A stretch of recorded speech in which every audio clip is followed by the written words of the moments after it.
The Nagoya UT-72. It claims to be very broadband, and let's see what it does.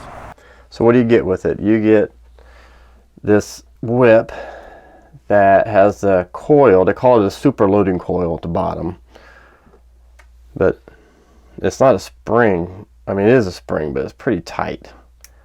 And it comes with a non-standard connector. I mean, it's not a connector that is interchangeable with a lot of antennas. It's not NMO, that's for sure. And it comes with 14 feet of RG58, which it looks like it is. Looks like it has a PL259 connector.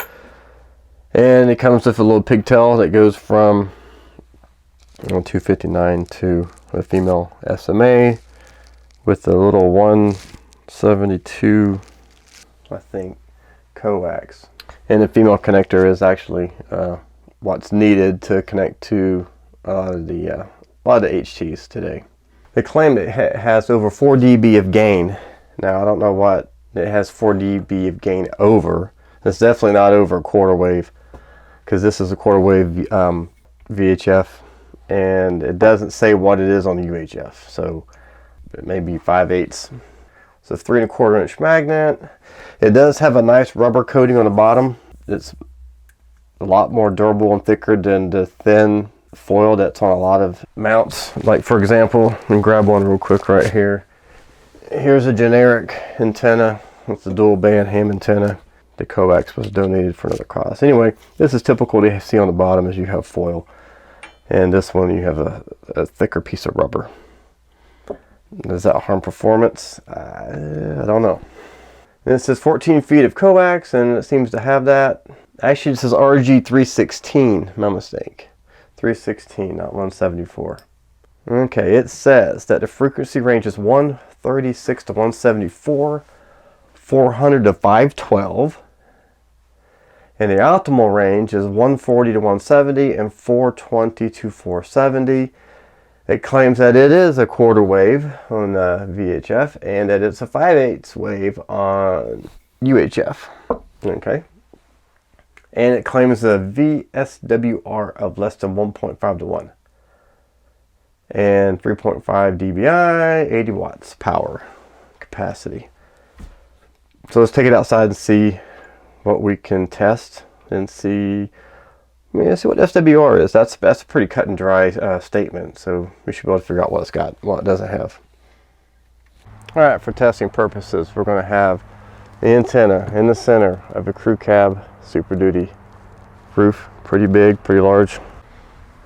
And we're going to run it straight into a SWR meter, and we're going to use BTEC GMRS, BTEC MERS, and a UV82. All right, for testing purposes, starting off, we're going to use a MERS. Transmit, we have SWR of 1 on the money, and that was channel 1. We're going to go up to channel 5. Actually, that's channel 2, pardon me. 3, 4. We'll go to 5, the other end of the spectrum, and we're getting a flat 1. Impressive. Okay, next we're going to go GMRS, channel 1, 1.09. Let's go to channel 8, which will put it 467, 1, flat on the money. That's pretty good. 462,550. Repeater 15 for some people. Flat as a pancake. Let's try some hand bands and see what that looks like.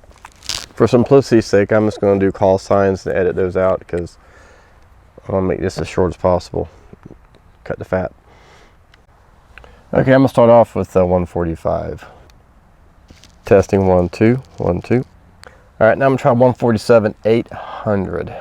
Testing 1, 2, 1, 2. Okay, now I'm going to try 430, 430. Testing 1, 2, 1, 2. And last, I'm going to try 449, 800. Testing 1, 2, 1, 2. SWRs, I think it wiggled on GMRS a little bit to 109, but wow, it's flat for all the other. That's pretty impressive.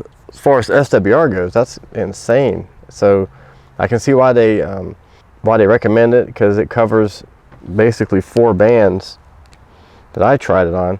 I guess you could probably use it on a marine radio.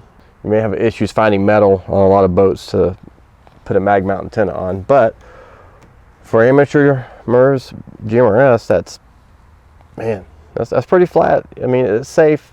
Be safe for your radios.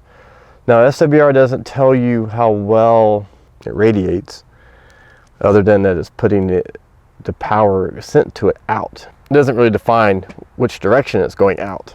Well, as you can see, the SWR is flat as a pancake for a variety of frequencies across 2 bands. So, and if you're looking, if you're on a limited budget and you're looking at, UV-82 or one of the other Baofeng handhelds, this would be it would be a very good upgrade as far as performance goes. Your range would improve dramatically by putting a quarter wave or 5/8 wave outside your vehicle versus HT antenna inside. So for $35 you get the cable, the base, the antenna, and an adapter for your HT. Along the lines of the Baofengs and the B-Tech, HTs being a good value for what you pay for, this antenna seems to go along the same lines, that it's a good value for what you pay for. So anyway, I hope this has been somewhat helpful if you're contemplating moving up to a mobile antenna. This would be probably the next step up in performance. Thank you for watching, and have a good day.